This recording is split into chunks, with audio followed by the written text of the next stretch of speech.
In this video, I will show you how to set up your fine mesh screened enclosure for raising Cecropia moth. First, I'll take a couple of sheets of paper towels and line the bottom to catch any frass or liquids and keep the cage clean. And those can be changed out daily or as needed. As larvae grow, they will produce more frass, and so you'll have to change them out more often. For the food source, I just recycled a container and cut some slits in the top of it, and the lid helps protect the larva from falling into the water and drowning. So just cut a few slits in there. I usually do 3 to 5 plant samples that are about 30 centimeters in length, and I'll just put them through the top of the lid and fill the container with water.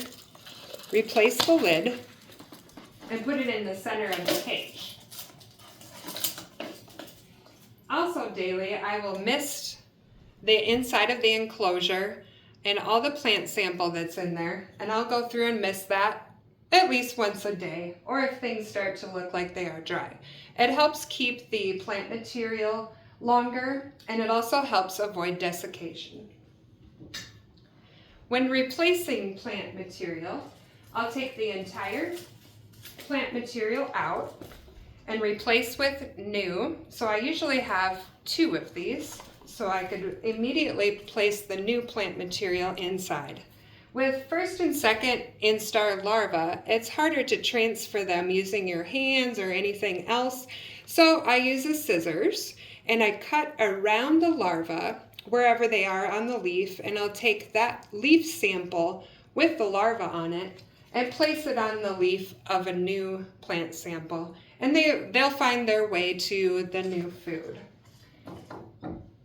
As larvae grow, they're going to consume more, so make sure that you have access to approximately 2 months worth of food. And make sure that you're selecting samples from areas that are pesticide free and that you have permission for it. It's best to get them from your own yard or ask a neighbor if you can select from their tree.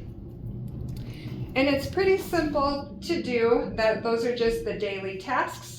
And when selecting your samples, I usually use a bypass cutter, and it just helps to avoid damage to whatever plant that you are selecting from. And then at the end of the season, when the larvae have all formed their cocoons, usually within 2 months, they will form these lovely little cocoons. And then I will take these out and I will actually put them in another jar and set them back inside here upright so they can overwinter in an unheated space. And in the springtime, I will pull them out when temperatures are steady, usually at the end of May or early June, but I am in the upper Midwest. And so I'll take them out and bring them inside the house and let them emerge.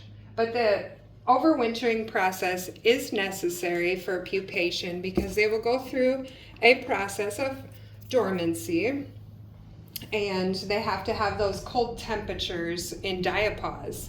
And in the springtime, when temperatures start to remain constant, then you'll start to see them emerge. But I keep them in the same enclosure until I see the adults first starting to move. And it's interesting because they'll start to become active when the temperatures increase, and you'll hear it sounds like the crackling of leaves. And that is actually the adults trying to emerge out of there. And I do have some videos in that, so please see those for the emergence. But taking care of the larvae is about a 2-month commitment, and you'll need to monitor them closely and make sure to always inspect every little crevice of the leaves because they can hide very easily in there, so you'll have to unroll any leaf edges that have curled over and then just place them on a new leaf sample. And that is pretty much it as far as setting up your cage and going through the cocoon and overwintering process. But when the adults start to emerge, they will actually emit their gut contents. They will expel that out of their bodies, and that was just the leftovers of what they fed on in their last larval instar before forming the cocoon. And so the sides of your cage will have like brown liquidy, white liquid, and it'll dry on there and they will look pretty dirty. And so what I do is I just take a bleach solution to clean the cage when everything is all done and out of there. And I just spray it down and let it sit for about 5 minutes. And then I spray it off with water. And I take it outside to let it air dry and make sure that I have everything perfectly dry before I put it away for the season. But it just keeps your cages clean, and you can use like a 10% bleach solution, but this stuff works pretty good. It also works on insect nets as well. So with that, that is what you do with your enclosure, and I hope you have great luck raising Cecropia moth.